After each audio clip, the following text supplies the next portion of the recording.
complicaciones mayores en el curso de la misma y o secuelas irreversibles a largo plazo.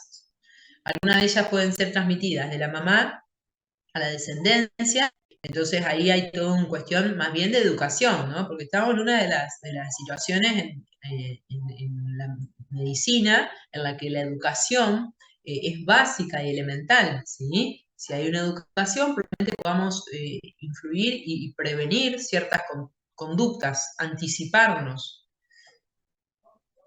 Bueno, vamos a ver. Entonces, vamos a compartir un poco mejor esta pantalla, así no estamos con todo lo demás. Decimos entonces que el pilar más importante es la educación de la población, haciendo énfasis en adolescentes y en grupos de riesgo. Vamos a hablar en este momento de las escuelas, de toda esta campaña de ESI y demás, que en buena hora podamos, ojalá se pueda llevar adelante como corresponda, como para educar a los niños, y hacemos énfasis entonces en adolescentes y en grupos de riesgo. Hay un aumento de la prevalencia mundial, su detección temprana evita las complicaciones,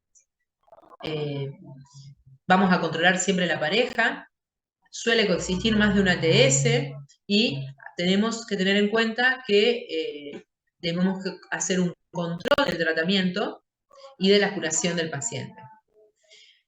La primera que vamos a comentar hoy es justamente la entidad que es la sífilis, que es una enfermedad infectocontagiosa que se transmite vía sexual en casi la totalidad de los casos. Es una enfermedad crónica y sistémica desde su inicio, que transcurre con periodos de enfermedad y latencia. Esa que se puede manifestar de una forma y, digamos, remitir espontáneamente, sin mediar un tratamiento. Entonces es interesante que uno detecte esa situación. Puede transmitirse en cualquier periodo del embarazo, no respeta etnia, sexo, edad ni condición social, no deja inmunidad adquirida, y en los últimos años así se ha visto un marcado incremento. Es una enfermedad curable. El agente patógeno es la espiroqueta, el Treponema pallidum, ¿sí? Que no se cultiva, se puede identificar a través de un puro, con un método directo, o bien a través de métodos de serologías, por serologías de pacientes, sangre. Bueno, la sífilis es un problema actual de salud pública, principalmente por su repercusión en mujeres embarazadas, neonatos y pacientes con serologías reactivas para HIV. La sífilis adquirida temprana es la etapa más importante desde el punto de vista epidemiológico, porque es la que más contagia. Sería el chancro. Bien, en el incremento de esta patología influyen el desuso de las medidas profilácticas, bueno, la promiscuidad sexual, la baja educación, y los estadios clínicos de la sífilis, que por ahí está bueno que lo sepan, porque, como decíamos antes, estos pueden ir sucediendo en la vida del individuo si es que no recibe ningún tratamiento. La temprana, estas son las de los 3 y 3, de 3 semanas a 3 meses. La temprana, desde el contagio hasta el primer año, la tardía, desde el primer año en adelante. Y después está la congénita, que es la sífilis justamente precoz, desde el nacimiento hasta los 2 años de vida, y la tardía desde los 2 años en adelante, hablando de la sífilis congénita. Bueno, tengamos en cuenta que la sífilis temprana, que incluye el primer año, incluye a la sífilis primaria, a la sífilis secundaria y en todo caso a la latente precoz.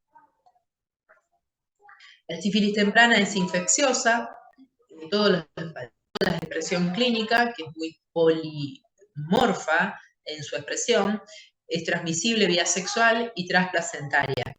Y su curación es completa, clínica y serológica, con el tratamiento adecuado.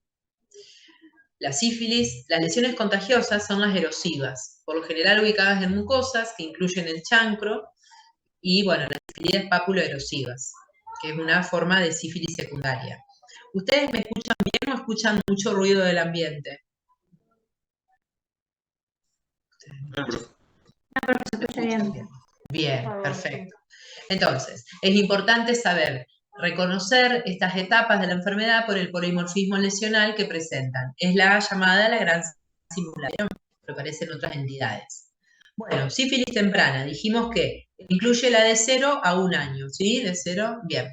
La sífilis temprana está la primaria y la secundaria, Dentro de la primaria tenemos la incubación que va en un promedio de 3 semanas a 3 meses, estudiamos nosotros, el promedio lo pone la doctora en 3 semanas. Desde el contagio, 3 semanas. Incuba. Ingreso treponema se produce a través de la piel o mucosa del órgano afectado, una solución de continuidad o sin ella. La mucosa expresa un tejido apto para adquirir este tipo de infección. Lo que permite una diseminación sistémica dentro de las primeras 24 o 48 horas del contacto infectante. Produce una infección sistémica antes de desarrollar la lesión primaria. Entonces, la lesión primaria lo vamos a identificar como chancro típico, ¿sí? Ahí ya la vamos a ver en foto, que por ahí es un poco más descriptiva que lo que estoy diciendo, leyendo. Recordamos que la adenopatía que es satélite unilateral es muy similar al chancro, es una adenopatía fría, ¿sí? Que va a estar un poquito más, justamente unos 7-10 días. Unilateral e indolora. Básicamente hablamos de un complejo primario, el término que hace referencia a la erosión, a la lesión inicial, y a la adenopatía, hablando de lo que es el complejo primario.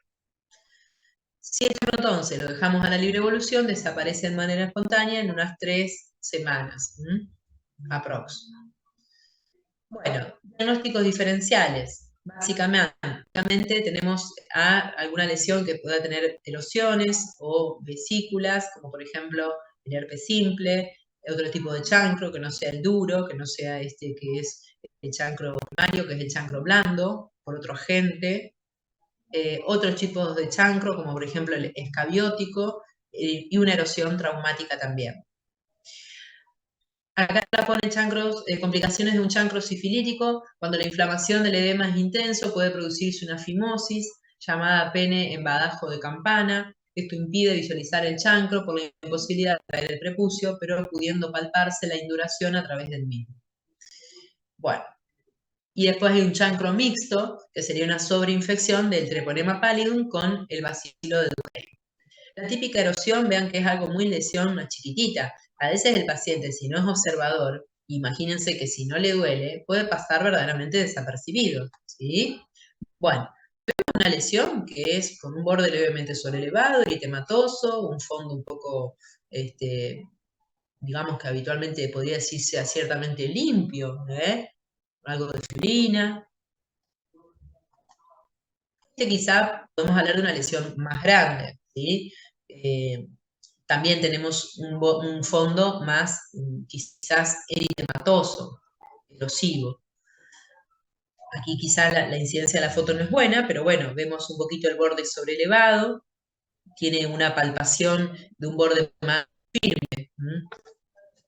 Hay otras vías de acceso, justamente de adquisición de la infección, que puede hacer a lesiones justamente en otras zonas. Fíjense que está cursando las 32 semanas de embarazo y tiene una sífilis primaria. Lesiones múltiples o en beso, como podemos ver en esta zona del surco válano prepucial.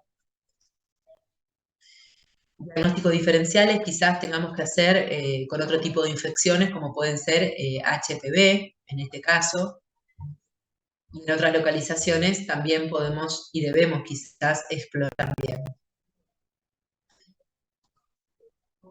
El chancro primario, por supuesto, según la vía de adquisición, va a ser su localización, ¿sí? Genital, anal, oral. Entonces, también en ese sitio podemos, entonces, en todo caso, recordar la búsqueda de la adenopatía locorregional, ¿sí? Satélite.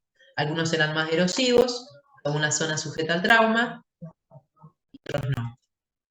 Como por ejemplo, zonas un poco más raras, pero bueno, serían la zona del cuello, la zona de la mano. En este caso del chancro primario, el fondo oscuro tiene una, una utilidad en lo que sería un examen directo, ¿sí? Tenemos que pedirle a un bacteriólogo que me haga un directo, campo oscuro de la mucosa, para ver la presencia de la espiroqueta. Otra forma puede ser a través de las serologías, las pruebas no treponémicas y las pruebas treponémicas. Las pruebas no treponémicas, las BRL, se va a positivizar después de las la seroconversión después de las 2 semanas. Las treponémicas son anteriores, a la semana ya estarían positivas. Habitualmente se hace primero BRL, las no treponémicas, cuantitativa, y después se confirma con la FT-APS que positiviza. Uno puede decir que en el paciente, a veces también lo decimos nosotros, tenemos un alto índice de sospecha, y bueno, tenemos que actuar rápido, y el paciente por ahí no tiene un buen nivel de alarma, uno también eso lo puede identificar, sabemos que por ahí no vuelve con un laboratorio, que tiene mucha complejidad el laboratorio, podemos solicitar al laboratorio e indicarle el tratamiento. Si yo ya veo un chancro primario en consultorio, yo el tratamiento se lo puedo indicar, ¿sí? En realidad sería, por supuesto, vamos de vuelta, primero hágase la acción mañana de sangre y después inmediatamente hágase el laboratorio, eso sería lo ideal, por supuesto, ¿no? Eso es lo claro. Bueno, y vamos con el secundarismo sifilítico. Esta es la que los libros dicen la gran simuladora. Si ustedes me preguntan, en consultorio privado se venden las 2 variedades, tanto del chancro primario, es más común en los varones, la verdad que son los que por ahí más consultan, en las 2 variedades, pero no es exclusivo en absoluto, afecta a los 2. La sífilis secundaria. El 30 de los casos no tratados presentarán síntomas de sífilis secundaria. Otros permanecerán en forma silente en una etapa serológica, asintomática. Por lo general, los síntomas comienzan a partir de los 3 meses de adquirida la infección. Hay una gran variabilidad, pueden pasar y ser confundidos con el diagnóstico, por eso el término de la gran simuladora, y esto se debe a que hay una diseminación hematógena del treponema.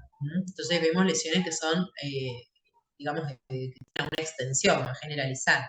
Además, por esta, digamos, invasión hemática de la gente, el paciente puede estar con un malestar general, puede estar con fiebre, cefaleas, astenia, justamente osteopenia, hepatoesplenomegalia, difonías, signos oftalmológicos, entre otros.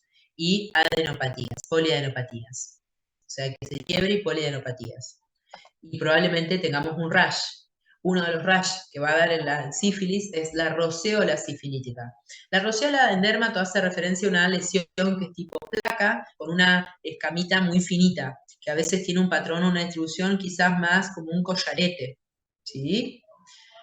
Ustedes pensarán en una roseola o cuál es si yo digo roseola, hace referencia parecido a qué entidad, el término, ¿ah? ¿Qué entidad, digamos? No tanto rosácea, no, fíjate que hablo de una lesión tipo placa con una escama en collarete. Hay una entidad en dermato que se llama pitiriasis rosada, que hace referencia a esta roseola, como una sinonimia sería. ¿Eso se tomaría como un diagnóstico diferencial? Claro, sí, claro que sí, claro que sí. De hecho, cuando te vienen las rosadas, vos, digamos, como que medio que indagás un poco. Usted no se ha visto alguna lesión, digamos, en los meses previos, o no ha tenido alguna lesión sospechosa, miramos a veces palmas y plantas. Pero bueno, Profe, yo para que ustedes razonen, sí. ¿podría describir de vuelta la lesión? Bien, ahora vamos, yo te cuento cómo es la rosada, perdón, la roseola sifilítica y después te hago el diagnóstico diferencial con la pitiriasis rosada. Yo, por el punto de vista semántico, para que ustedes conozcan, ¿por qué se llama roseola sifilítica? Porque la sífilis parece una pitiriasis rosada. Ahora, en lo cotidiano, el médico, ustedes, el día de mañana en una guardia, ¿qué van a ver? ¿Van a ver más sífilis o pitiriasis rosada?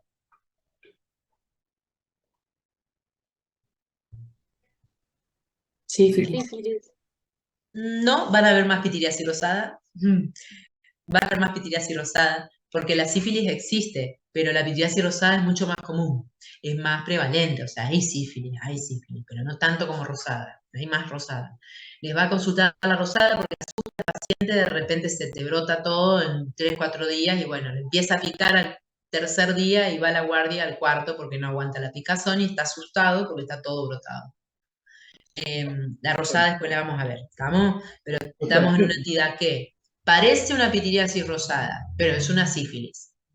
¿Estamos? No quiero confundir, pero bueno, a los fines prácticos, la pitiriasis rosada más que sífilis. Profesora, Bueno, ahí la está. rosada roseola sifilítica la define acá la doctora como una mácula rosada, ni siquiera placa, fíjense, mácula eritematosa, un rosadito tenue, que afecta tronco, raíces de los miembros, respeta palmas y plantas, es asintomática y desaparece en pocos días y puede pasar inadvertida. No contagia la roseola, ¿sí? No contagia. ¿Se escucha? ¿Vos hablaste, Alan? Sí, ¿se escucha? No, ahora Ahí sí estaba, te escucho. bien, ahí estaba diciendo que no respeta palmas y plantas, pero no Porque aparece en la... hay una forma papular, o las pápulas de la sífilis secundaria. Esa es la lesión que va a localizarse en palmas y plantas. ¿Mm? Esta es más de tronco. Como que si vos me preguntás a mí, ¿esto puede ser una pitiriasis rosada? Puede, tranquilamente puede ser una pitiriasis rosada. Si me viene una paciente hoy a mí así, lo primero que voy a pensar es que tiene una pitiriasis rosada. No es buena la foto. Creo que en las virosis está la rosada. Si no, el jueves vamos a ver una pitiriasis rosada. Interesante que ustedes vean cuando uno habla de una lesión pitiriasiforme o rocioliforme, hacemos referencia a una lesión que tiene, nuevamente lo digo, una mácula eritematosa con un collarete de escamas finitas, escamitas que están dispuestas en collarcito, ¿sí? Finitas. Muy parecida a una pitiriasis rosada con una sífilis secundaria. En este caso, Alan, la roceola sifilítica respeta palmas y plantas. Sífilis papulosas, digo en secundaria, pero el paciente no tiene mácula, no tiene plaquita, tiene pápulas. Lesión sobrelevada, la pápula de la sífilis es cobriza, es marroncita, pápulas sólidas, infiltradas, redondeadas, diferentes tamaños, color rojo parduzco, distribuidas en palmas y plantas, en tronco y otras localizaciones. Es frecuente encontrar distintas variedades clínicas de sífilis papulosas. Bueno, pueden estar erosivas, pueden ser según la localización y demás. Estas pápulas también pueden tener este collarete descamativo, pero en mi opinión es más común, para no confundir tanto la situación, que se queden con el concepto de que la roceola sífilis es más de la escama de collarete. Bueno, esto sí es importante. En las zonas húmedas, intertriginosas y grandes, bueno, de pliegues grandes, las pápulas aguminan y forman placas. Se unen y forman placas. Entonces, la sífilis en estas localizaciones, siendo secundarias, se llaman condilomas planos. ¿Por qué? Porque de ser una papulita chiquitita, vemos acá, las lesiones tienden a crecer, se hipertrofian, se tornan mucho más húmedas y maceradas, son muy contagiosas, malolientes y se llaman condilomas planos. En las zonas de pliegues, principalmente genital, inguinal, digamos, inguinal, interglúteo.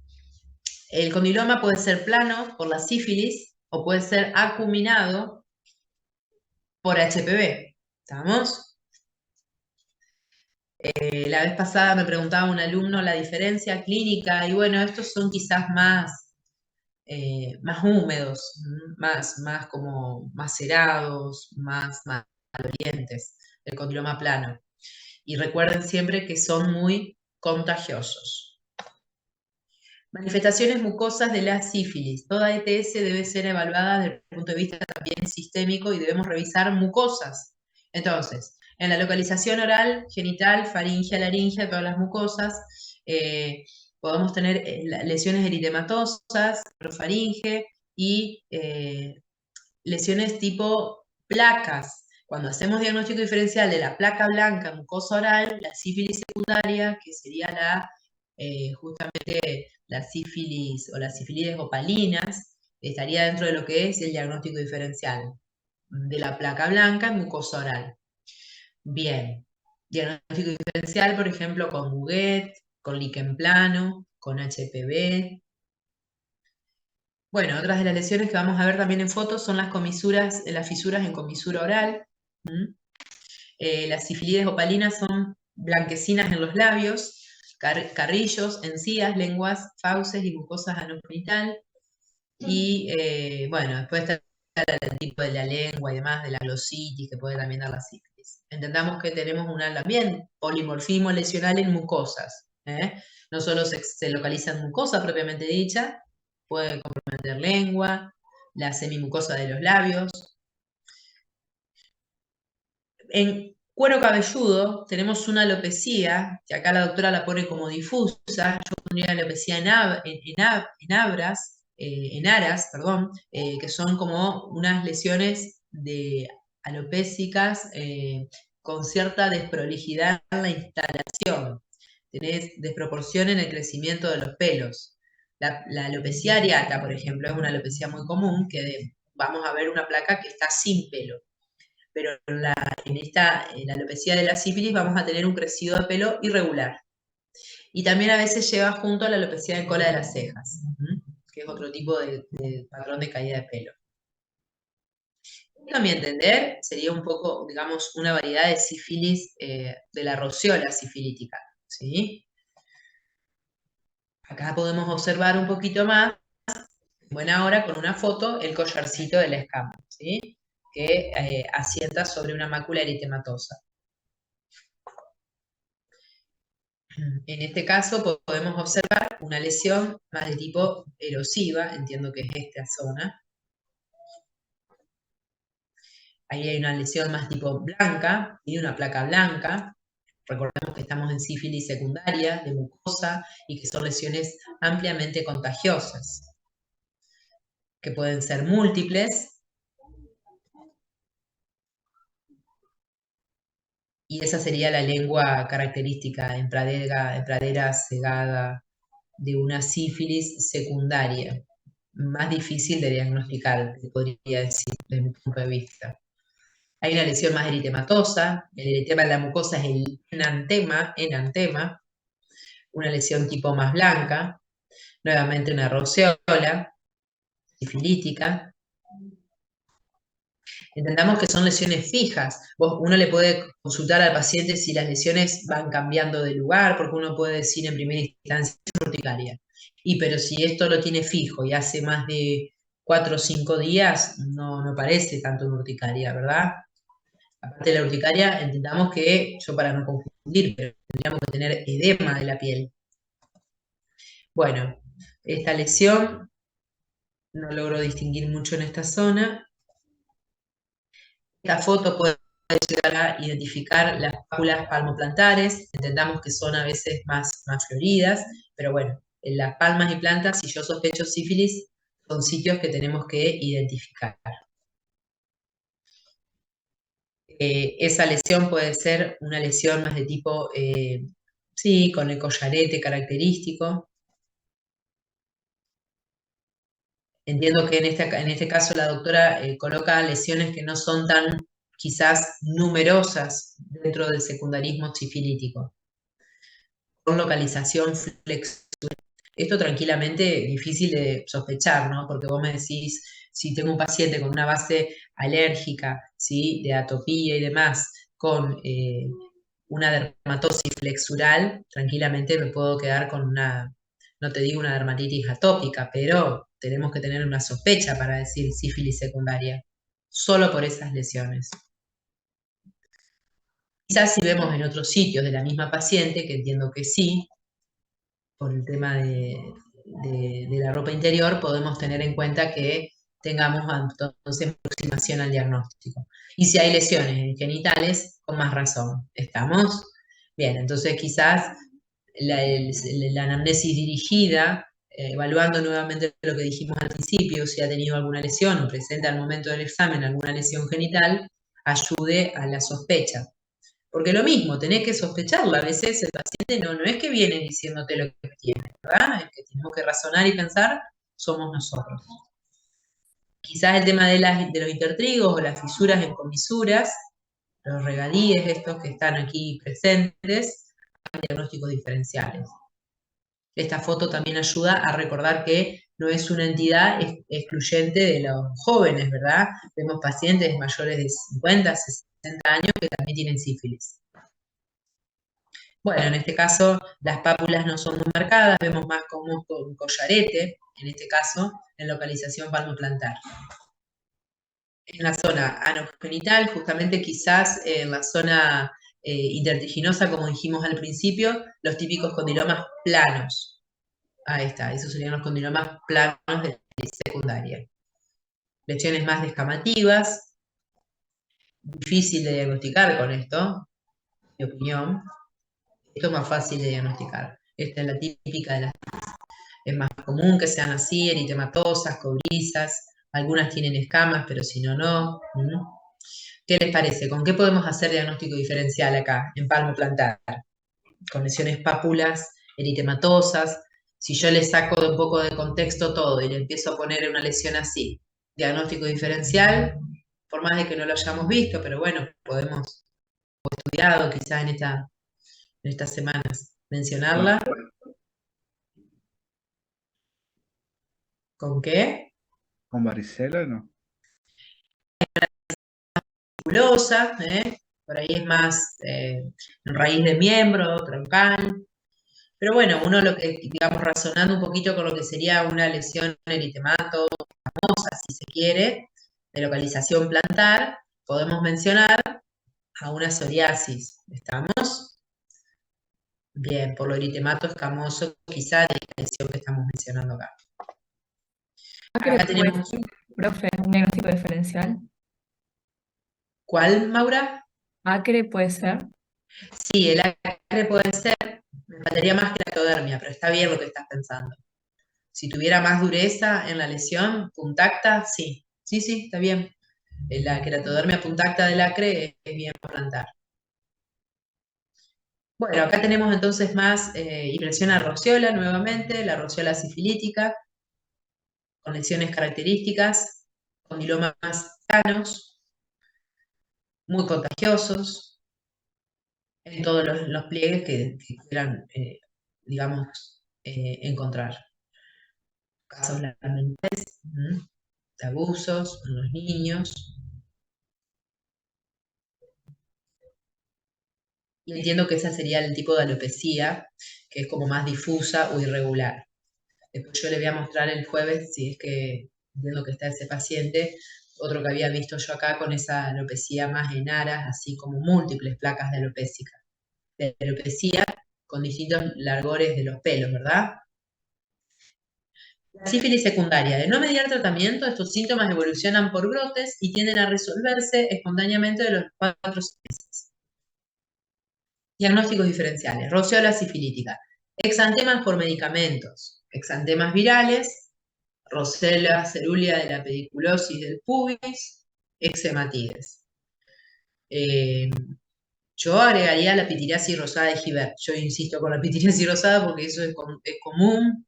La gente se asusta y el paciente asiste a la guardia. Sífilis papulosa. Vamos a las pápulas. Psoriasis en gota. Ahí estamos. Líquen plano. Pitiriasis rosada. Eczematides seborreica, eritema polimorfo, erupciones medicamentosas, muchos diagnósticos diferenciales, condilomas plano, condiloma acuminado, si no es por sífilis, por HPV, sífilis popalinas, muguet, leucoplasia, líquen plano, aftas. A la opalina le agrego el HPV, que puede estar en mucosa oral, y le agrego el CEC, el carcinoma espinocelular, que como tumor puede tener un estadio inicial más tipo placa, pero sigue siendo un tumor. Entonces, yo a los alumnos les enseño, o sea, ustedes siempre que además vean la lesión mucosa, traten de revisarla y tocar la lesión, porque quizá la consistencia no va a ser la misma si yo estoy con un tumor versus si estoy con un muguet, que el muguet por ahí podemos desprenderlo un poquito, avivarlo un poco con este signo que ayuda al diagnóstico, versus un líquen plano, no van a tener la misma percepción. Profesor, ¿también es indolor, por ejemplo, en la mucosa oral? Sí, habitualmente es indolora. Bien, entonces la afta daría para diagnosticar? El afta tenés una lesión que va a tener un collarcito más eritematoso, la necrosis bien central, eh, que se va a ver blanca, y verdaderamente duele un montón. Sí. Habitualmente un afta que va a ser recidivante o aftosis, el paciente va también, el relato va a ser muy sugestivo de que son aftas, ¿eh? Pero bueno, está bien, duele, muy bien. Bueno, siempre que hablamos de un paciente inmunodeprimido y en alguna infección, vamos a tener un proceso que va a ser mucho más florido y desde el punto de vista clínico, quizás también mucho más complejo en la resolución. Se denomina así a la variante de sífilis secundaria que se instala de manera simultánea con un chorro atípico en un inmunodeprimido, seguido de la proliferación de lesiones úlcerocostrosas generalizadas en un paciente inmunodeprimido. Puede ser por el HIV, un desnutrido, un mentirista crónico. Bueno, las lesiones aparecen bruscamente, son destructivas, úlceronecróticas, las BDRL pueden no ser reactivas, las pruebas treponémicas siempre van a ser reactivas y habitualmente va a tener buena respuesta al tratamiento. Bueno, la sífilis latente serológica es aquella que el paciente ya cursó la enfermedad clínica, la primaria y la secundaria, y queda con la latencia serológica. Es fortuito, pruebas no toponémicas, habitualmente hoy se los hacen quizás en el examen prenupcial, en el examen laboral, justamente, en prisiones, y hay rutinas también. Control de embarazo, bien, el límite entre la latencia temprana y la tardía es muy difícil precisar, dado que el diagnóstico retrospectivo de lesiones tempranas no siempre es posible, porque nuevamente le preguntamos, ¿usted recuerda si tuvo alguna lesión en alguna parte, alguna erupción? Y bueno, no es fácil que el paciente lo recuerde y lo identifique. Debería considerarse que todos los casos de sífilis latente se traten como sífilis tardía, cuando no se puede saber el contagio. Y la diferencia entre una temprana y una tardía hace básicamente la cantidad de dosis que tengo que administrar a mi paciente.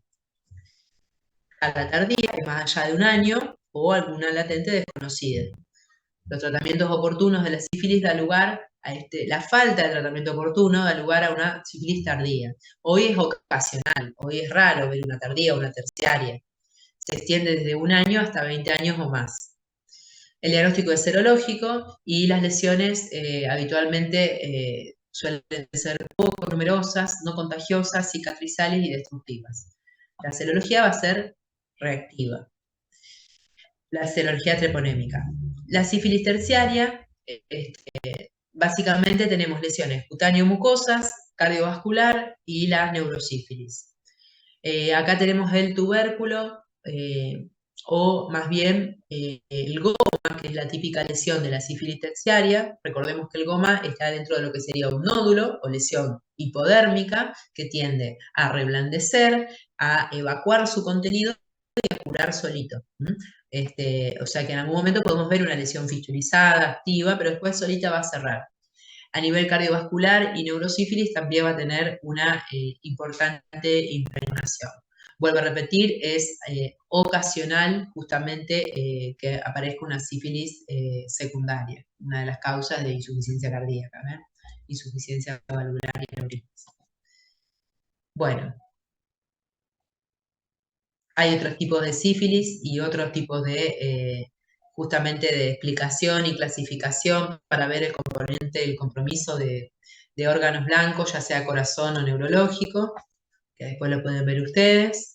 El tema de la sífilis terciaria con goma, una de las localizaciones pueden ser paladar duro y ulcera el paladar, perfora el paladar, te diría. Y la descripción de esta característica de las lesiones tipo también tubérculos, que en este caso entiendo fueron biopsiadas.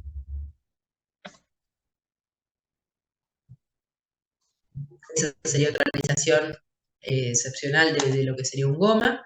Y bueno, básicamente, nuevamente decimos, el diagnóstico lo podemos hacer por un examen directo o serológico. El serológico habitualmente primero empezamos con BDRL cuantitativa, que va a demorar más en positivizar que la prueba serológica, justamente treponémica, que es la FTAPS. Entonces, ahí estamos entonces, hay BRL falsas reactivas. BRL recordarán que, por ejemplo, en las serologías que me acuerdo que solicitábamos a los pacientes de lupus, teníamos a veces BRL falsamente positivas, no eran sífilis, era como una reactante de fase aguda. Entonces, en infecciones virales, en procesos infecciosos que tengan fiebre, neumonías, mononucleosis, podemos tener falsos positivos de BRL. Post vacunas, por medicamentos, por tuberculosis, lepra, y ahí están las autoinmunes dentro del lupus, tiroiditis autoinmunes y también en ancianos. Bueno, y después está la sífilis congénita, que sería justamente un fracaso en todo lo que es educación, prevención, una madre, sobre todo que, como dijimos al principio, tenemos que tenerlo dentro de lo que es el screening de una paciente embarazada. En el caso de que no se detecte una infección de la mamá le transmite la enfermedad a su hijo. Estamos durante la gesta. La infección neonatal también puede generarse a través del canal del parto, que es otra vía de adquisición, y los treponemas pueden atravesar la barrera placentaria en cualquier momento del embarazo. La falta de tratamiento oportuno puede dar lugar, en etapas según la adquisición, el tiempo de la edad gestacional, a abortos espontáneos, nacimientos pretérminos o muerte fetal. Hay una sífilis congénita latente, una sífilis congénita precoz, básicamente es una de las grandes causas de hepatoesplenomegalías, de ampollas y una fragilidad cutánea con justamente una osteopatía severa que hace a una postura de estos pequeños que es muy característico. Collares para hacer diagnósticos diferenciales con lo que sería un síndrome del estafilocóxico de la piel escaldada, que son procesos infecciosos en este grupo etario. Sífilis congénita tardía sería aquel niño que tiene una infección y que la manifiesta luego de los 2 años de vida. Es semejante a la tardía del adulto. ¿Cómo se trata la sífilis? Puede ser temprana, primaria o secundaria, y la latente precoz, o tardía. Bien, la temprana es una dosis de penicilina G benzatínica molecular profunda, y la tardía son 3 dosis con una frecuencia semanal. Hay situaciones que tenemos alérgicos a las penicilinas y tenemos que también saber en el momento de quizás presentarnos a la rotación para rendir el examen y demás, las alternativas en los alérgicos a las penicilinas, como son las doxiciclinas, tetraciclinas. La sífilis y el embarazo también vamos a hacer 3 dosis de penicilina G benzatínica. Bueno, y después el seguimiento básicamente es en base al seguimiento clínico, podemos hacer un seguimiento serológico y el manejo de los contactos, que siempre tenemos que tener en cuenta los contactos recientes en los últimos 3 meses de nuestros pacientes. Bueno, ¿alguna duda en tema de sífilis?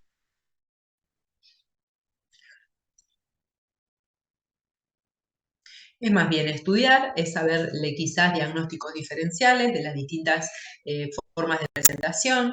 Quizás ahora sí uno podría hablar de otras ITS.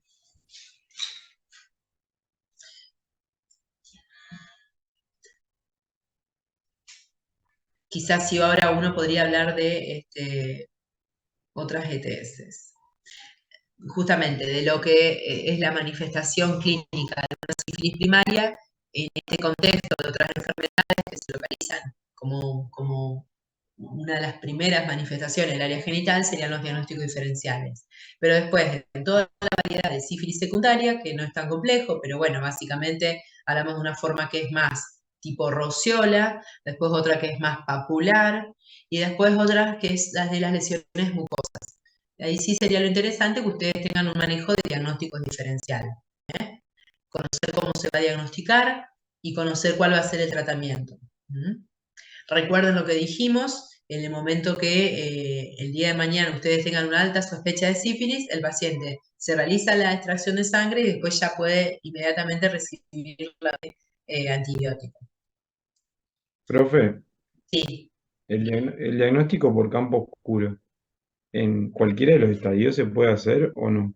¿O y solo habitualmente vamos a tener lesiones más en mucosas, a veces en mucosa oral, por ejemplo, puede haber falsos positivos. Entonces quizás es más para lesiones genitales. Si vamos a lesiones genitales, quizás las que tengan más réditos sean las del chancro primario. A nivel general, Luciano, no se solicita mucho. Vamos directo a las pruebas que son más rápidas, lo más habitual, lo rutinario es la serología. Lo más rutinario es que empecemos con la PRL cuantitativa. ¿Sí? Gracias. No, de nada. Bueno, como sabrán, entonces, no es la única ETS, por supuesto, hay un montón de agentes que pueden producir justamente este tipo de infecciones o adquisición por esta vía. Entonces, el chancro duro sería el chancro de la sífilis, con esos bordes más sobrelevados, más como infiltraditos y el fondo bastante limpio, indoloro, versus un chancro blando. Dentro de las cosas de chancro blando, la doctora incluye a granuloma inguinal o donovanosis, el linfogranuloma venéreo y la uretritis gonocóxica. El chancro blando o chancroide es una infección de transmisión sexual que es producida por un coco gram negativo, no es un coco, es un bacilo gram negativo que afecta más a piel que a mucosas. Haemophilus ducreyi es el agente, es más frecuente en otros climas, no en nuestro, su transmisión es exclusivamente sexual y es mucho más frecuente en hombres. Bien, las mujeres pueden ser portadoras asintomáticas del Ducreyi. La incubación es de unos 5 días y empiezan como una vesícula pústula que rápidamente da lugar a una lesión erosiva que se tiende a ulcerar y tiende a agminarse y a extenderse. ¿Sí? Entonces a veces pueden haber múltiples bocas o puede haber una sola, pero con un aspecto bastante distinto al anterior. El aspecto acá va a ser más sucio, con una presencia de una secreción, y colonización que hace un olor muy característico. Es una úlcera muy dolorosa, a diferencia del chancro duro de la sífilis, redonda o oval, de bordes despegados, irregulares, con halo eritematoso periférico. No tiende a estar como más infiltradita, más durita y firme como el chancro del anterior, del chancro duro, y el 30-40% presenta una gran linfadenitis regional. Locorregional, el complejo primario, a diferencia del anterior, este va a ser muy inflamado, muy fluido. El paciente va a saber que tiene y va a tender a una fistulización, inclusive la adenopatía. Una vez que eso evoluciona, cuando va a tender a una curación, como estamos hablando de lesiones más de úlceras y profundas, tienden a curar con cicatrices. Entonces, el fondo es más sañoso y puede ser único o múltiple, el chancro blando. Diagnóstico diferencial, acá la coloración con Gram, con un directo, que se hace una escarificación de la zona, puede llegar a ser de utilidad. El cultivo es un aislamiento dificultoso, hay que descartar otras patologías, entre estas otras serologías. El tratamiento es con acitromicina o ceftriaxona. Dosis única. El el granuloma inguinal o donovanosis, el granuloma venéreo, que es producida por Clamidia trachomatis, Clamidia granulomatis, con un largo periodo de incubación. Incuba de 1 a 3 meses, las úlceras en este caso son indoloras y no tienen adenopatía regional. Hay distintas formas clínicas, habitualmente no tiene tendencia a curar espontáneamente. En el caso, nuevamente, esta clamidia es difícil de cultivar, la histopatología puede diagnosticarse de manera, digamos, por coloraciones especiales. Ampliar siempre el estudio de otras serologías y nuevamente el tratamiento va a ser con acitromicina y doxiciclina. Esa sería entonces la característica de la lesión en esta mujer con una lesión mucho más sangrante.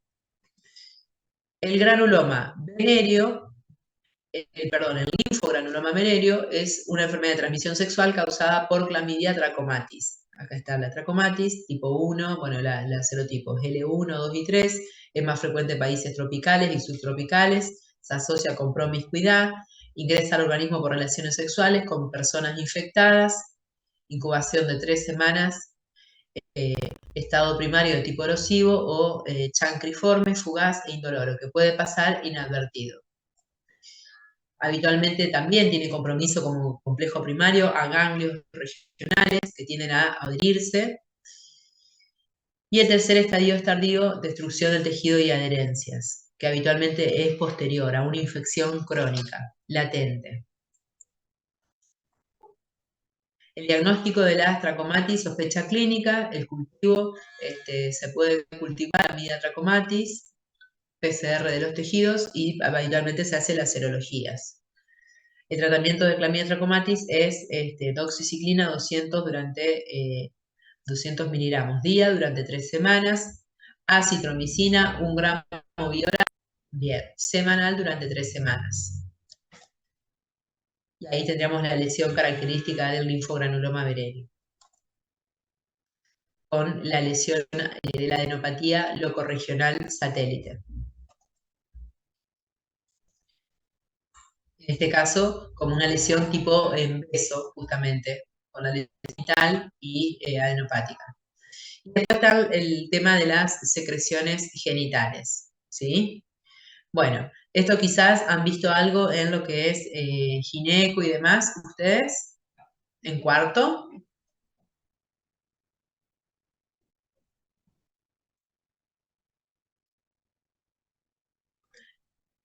¿Llegaron a ver algo de esto en ginecología? Sí, profe, algo sí. Sí, algo vieron, perfecto. Bueno, bueno, en realidad el tema de las secreciones genitales en dermatología a veces uno los puede observar, los puede identificar, pero bueno, es una de las infecciones que por ahí uno comparte mucho con los ginecólogos. La mujer habitualmente, si está con una vulvovaginitis, es muy común que ella venga de una consulta previa con ginecólogo. Bueno, 2 grandes grupos de secreciones genitales, uretritis gonocóxica y las no gonocóxicas. Las gonocóxicas, Neisseria gonorrhoeae, y las no gonocóxicas, justamente se sospecha, no se la han tratado en esta representación. Bueno, por acá la doctora. Se sospecha cuando el examen directo no se observan diplococos gram negativos, que sería la Neisseria, gram negativo más frecuente de las no gonocóxicas es Clamidia trachomatis. Bueno. Recordemos que el tema de las EPIAs, que también seguramente lo vieron como enfermedad pélvica inflamatoria, justamente es una de las principales agentes también en esta situación. Hoy en día, con toda la cuestión de la esterilidad o la búsqueda de embarazos programados, a veces se hace un diagnóstico retrospectivo de estas infecciones. ¿Estamos? Bueno. No obstante, la uretritis gonocóxica es interesante que la identifiquemos, la sospechemos por el tipo de secreción, por la característica. Es un diplococo que incuba rápido, 2 a 7 días. El varón suele presentar como una uretritis aguda, con una secreción que va a ser purulenta y disuria. Y mientras que la mujer habitualmente también nuevamente es portadora sintomática. Habitualmente la secreción es muy manifiesta, nuevamente lo decimos, en el varón. El diagnóstico es una tinción, nuevamente es una de las que puedo sospechar clínicamente y a veces, bueno, le pedimos el estudio y demás, pero si no, le hacemos un diagnóstico, digamos, de alta sospecha y le hacemos el tratamiento.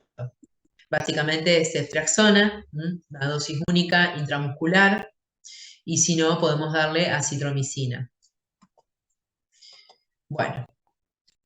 Básicamente el tema de la Neisseria gonorrhoeae, porque aparte es altamente contagiosa y después tiene otro tipo de implicancia de enfermedad sistémica. Bueno, muy bien. ¿Alguna duda hasta acá?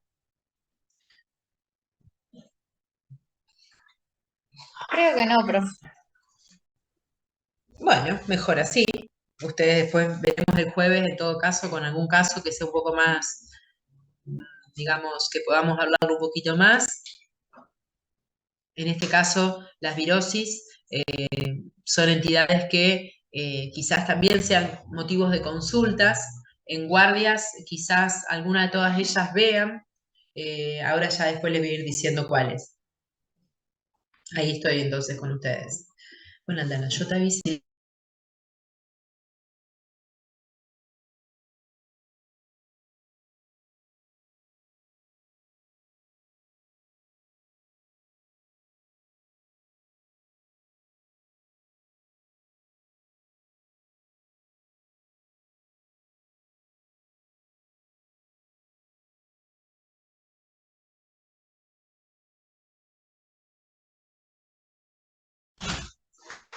Bueno, disculpen. Saludé que se estaba yendo. Muy bien. Virosis cutánea. Les decía que, por ejemplo, uno se posiciona en ustedes el día de próximamente, en los próximos quizás años, año y medio.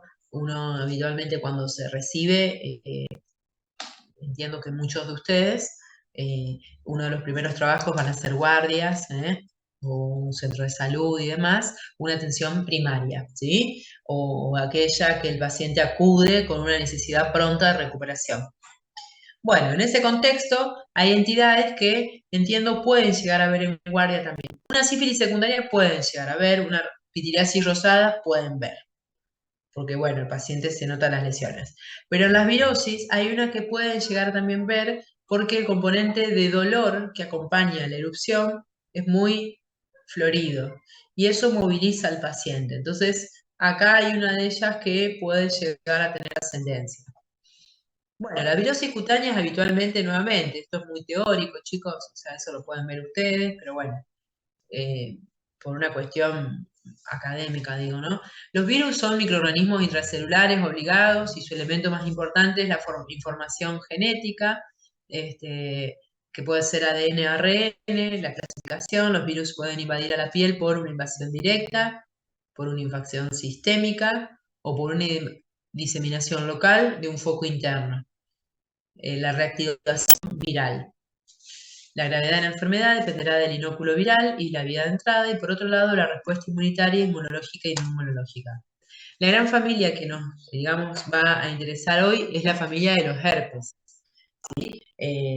Los herpes pueden ser clasificados, bueno, con serotipos, el tipo 1, tipo 2, tipo 3, y después están las otras familias justamente que son la subfamilia beta, la subfamilia gamma, ¿sí? El herpes humano tipo 8, Kaposi, ese es interesante también por el hecho de que es una entidad que puede tener también otra repercusión, más sistémica sobre todo, con formación de tumores.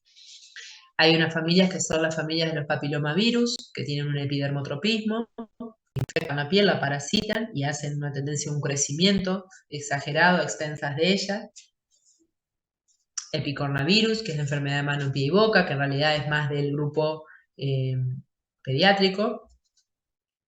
El poxivirus, que ese es re común, que es grupos de virus que hacen a las infecciones, como por ejemplo molusco contagioso, ORF, nódulos de los ordeñadores. La familia de los herpes virus son una gran familia de virus ADN que se replican dentro del núcleo, parasitan y dan una imagen citopática característica. Un rasgo de la infección de este grupo es la ausencia de eliminación del virus. El virus vivirá con nosotros de por vida. Entonces, lo hacen los ganglios sensitivos autonómicos y entonces es una infección que puede recurrir en el transcurso de nuestras vidas. En la familia de los herpes, sabrán ustedes, tenemos herpes simples 1 y 2, siendo el 1 de una localización más oral y el tipo 2 de localización genital.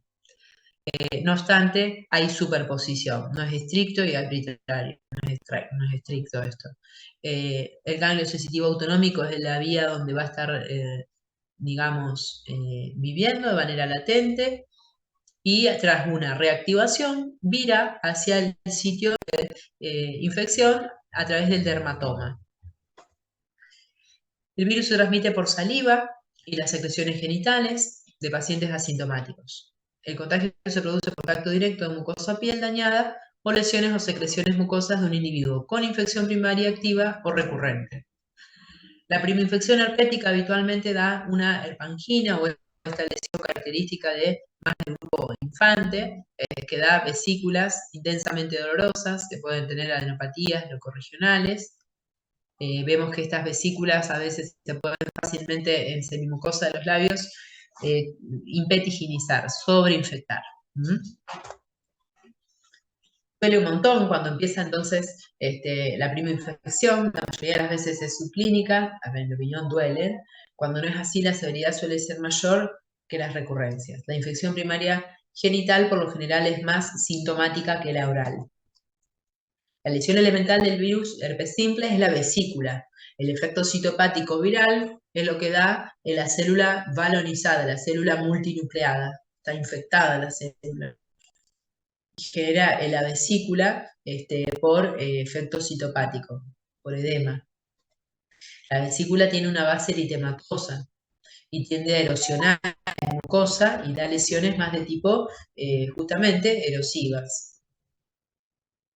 En todo caso, la vesícula cuando se desteche, como tal, veíamos la vez pasada, si la vesícula rompe, la lesión es de contenido líquido, queda una costra.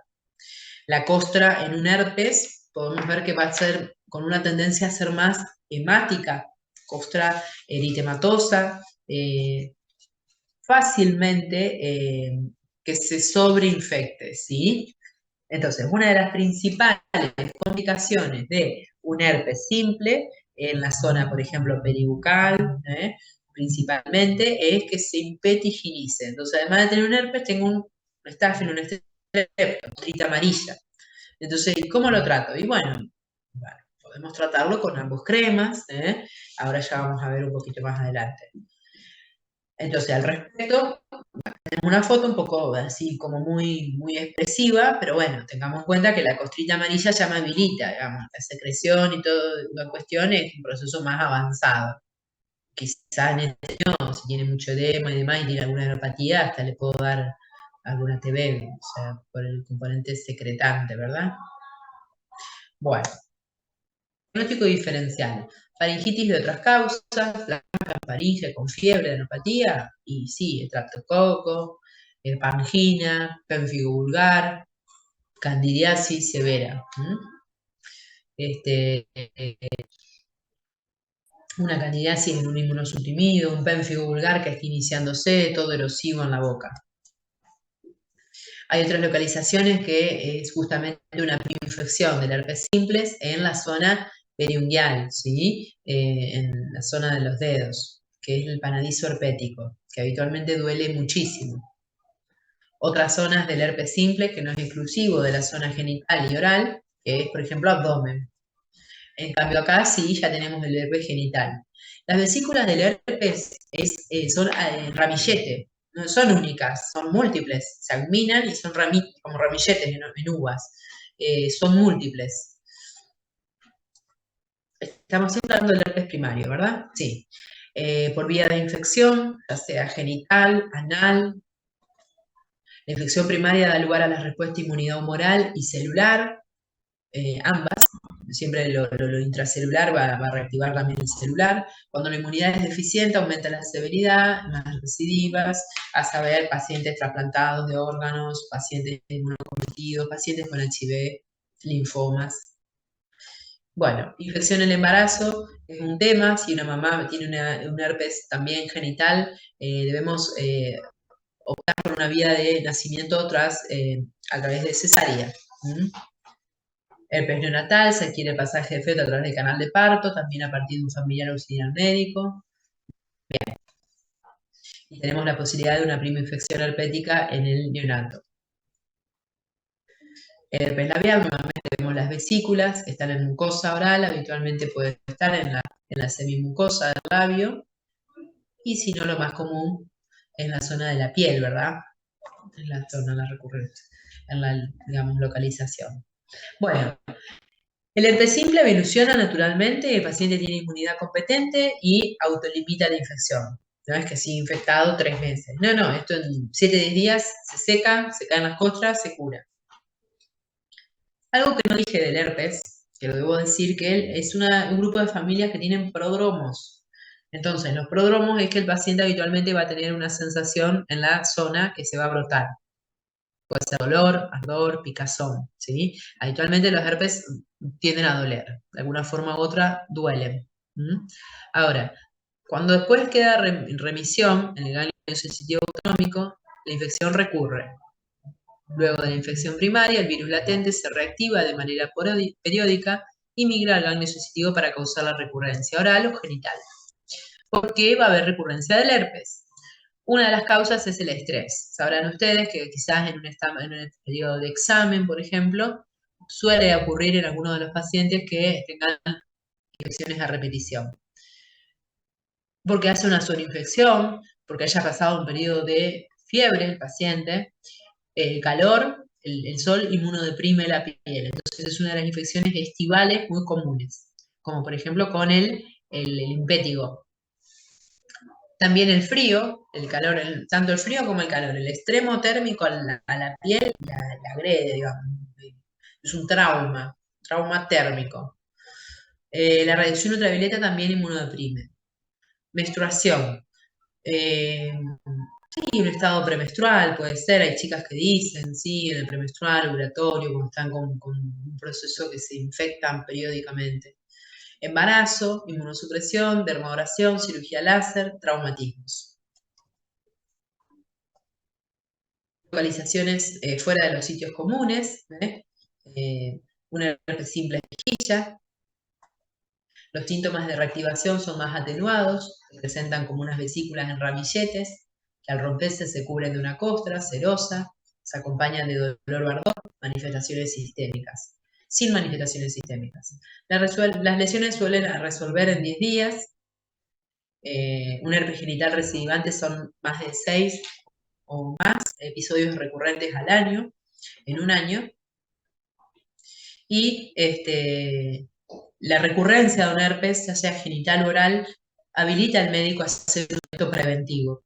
¿Por qué? Porque en realidad el paciente experimenta una sensación, digamos, periódica y desagradable de dolor, ardor en el sitio, y bueno, aquel paciente que no tiene, digamos, inmunidad o no ha tenido contacto con ese agente patógeno puede llegar a adquirirlo también, o sea, puede contagiar.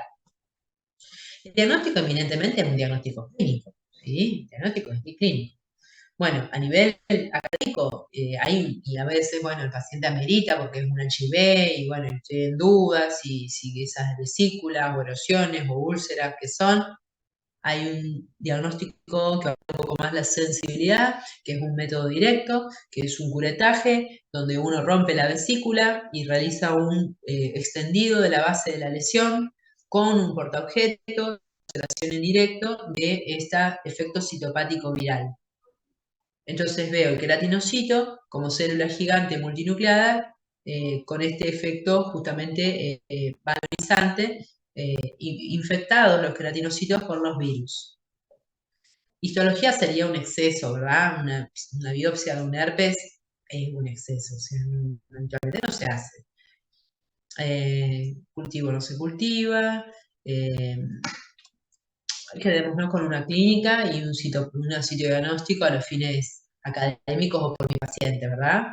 Bueno, el virus herpes simple seríamos un frotis, perdón, un sitio diagnóstico de Frank, de Frank. Y la medicación, ¿sí? Entonces, habitualmente se puede optar por un aciclovir sistémico cuando el paciente tenga infecciones reiteradas, un herpes recidivante, la primoinfección me puede habilitar para darle la aciclovir vía oral, que es la droga de elección. ¿Qué más le puedo dar? El tratamiento tópico, En lo tópico yo le puedo dar aciclovir en crema, ungüento, y debiera darle una mupirocina o un ácido fusídico porque la vertiginización es muy común.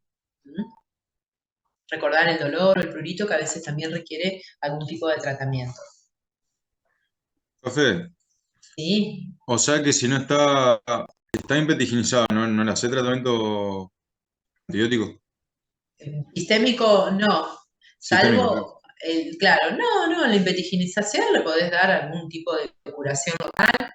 Es mucho más común ver una hipetiginización en la zona perioral que en la genital, Ah, pero podemos darle alguna crema con ácido fusílico, como pirocina.